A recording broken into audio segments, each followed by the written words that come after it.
কোরআনের ছাত্র হলো হাতির মতো। কিসের মতো?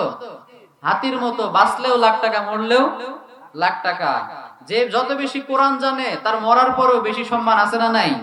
আবার দুনিয়াতে বেঁচে থাকতেও সম্মান আছে না নাই? এজন্য আমরা সবাই যেন কোরআনের ছাত্র হয়ে বাঁচতে পারি এবং মরতে পারি। আল্লাহ তৌফিক দান করুক, আমরা পড়ি আমিন। তো মা বোনদেরকে আমি শুকরিয়া জানাই, আপনারা নাটক সিনেমা এগুলো বাদ দিয়ে, গল্পগুজব বাদ দিয়ে কোরআনের মাহফিলে এসেছেন।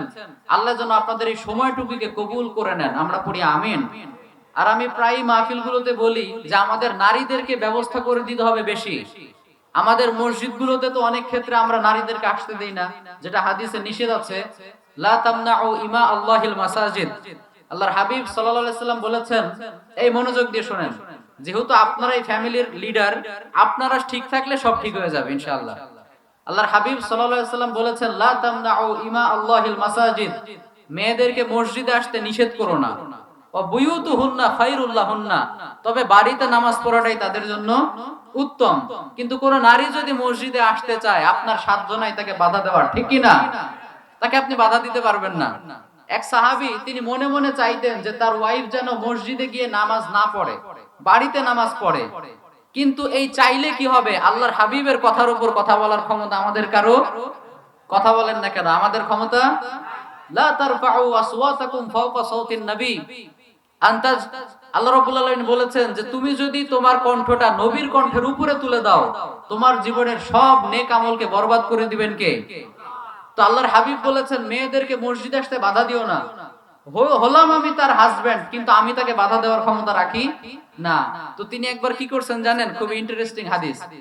তিনি বলতে পারছেন না মুখ ফুটে যে তুমি মসজিদে যেও না। তো তিনি করলেন কি, উনি যে এশার নামাজে মসজিদে যাচ্ছে, ওই মহিলা সাহাবী, উনি রাস্তার মধ্যে ইফটিজিং এর মতো একটা সিন ক্রিয়েট করেছে। মুখ চোখ ঢেকে এমন একটা ভাব ধরেছে যে এটা আসলে তার হাজবেন্ড না, রাস্তার পরপুরুষ। তো এই একটু সিন ক্রিয়েট করার কারণে, ইফটিজিং করার কারণে ওই মহিলা সাহাবী বাড়িতে এসে তার হাজবেন্ডকে বলছে যে আমি এখন থেকে বাড়িতেই নামাজ পড়বো। হাজবেন্ড তো মনে মনে খুশি, বলে কেন, কি হয়েছে, কি সমস্যা?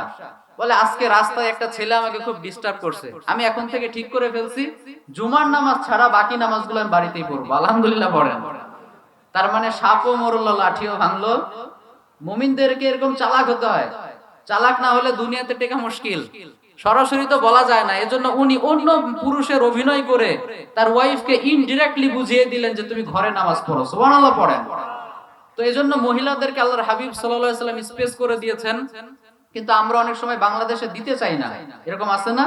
অনেক মসজিদে নারীদের জন্য জায়গা রাখি না, কিন্তু মাহফিলে কিন্তু ঠিকই থাকে। থাকে কি থাকে না? মানে মসজিদে গেলে ফিতনা হবে, কিন্তু মাহফিলে আসতে সমস্যা নাই। বিষয়টা কি এরকম? বরং মসজিদে গেলেই তাদের জন্য এক্সট্রা একটা রাস্তা থাকে, তারা নিরাপদে প্রবেশ এবং বের হতে পারে, ঠিক কি না? কিন্তু মাহফিলের ক্ষেত্রেই দেখা যায় অনেক জায়গায় ওই ছোট ছোট দোকানগুলো বসে, ওয়াজ তো শোনেই না, খালি ওগুলো খাইতে আসে। এরকম আছে না? তো যাই হোক, আমাদের মসজিদগুলো তো নারীদের ব্যবস্থা করে দেওয়ার দরকার আছে না নাই? আছে। কারণ একজন নারী যদি ঠিক হয়ে যায়, পুরো জাতিটাই ঠিক করে দিবেন কে? নেপোলিয়ন বলেছেন, give me an educated mother, I shall promise the birth of a civilized educated nation. Napoleon বলেছেন, তুমি আমাকে একটা শিক্ষিত মা দাও, আমি তোমাকে একটা সভ্য শিক্ষিত জাতি উপহার দেব। সুবহানাল্লাহ পড়েন। কারণ মা যেটা শিখবে, অনাগত ভবিষ্যতে যতগুলো সন্তান হবে সবাইকে শিখাতে পারবে না? পারবে। অনেক হুজুরের ছেলে মেয়ে আছে দেখবেন বেয়াদব টাইপের, এরকম আছে না নাই? হুজুর অনেক জানে, কিন্তু হুজুর তো বাচ্চা কাচ্চাকে সময় দিতে পারে না। বাচ্চা কাচ্চা যার কাছে বড় হবে তার মতোই না হবে, ঠিক কি না? তো এজন্য মেয়েদেরকে শিখাতে হবে বেশি। এই মেয়েদের পেটগুলো, এগুলো তেলের খনি, গ্যাসের খনি, স্বর্ণের খনির চাইতে অনেক দামি খনি, ঠিক কি না বলেন?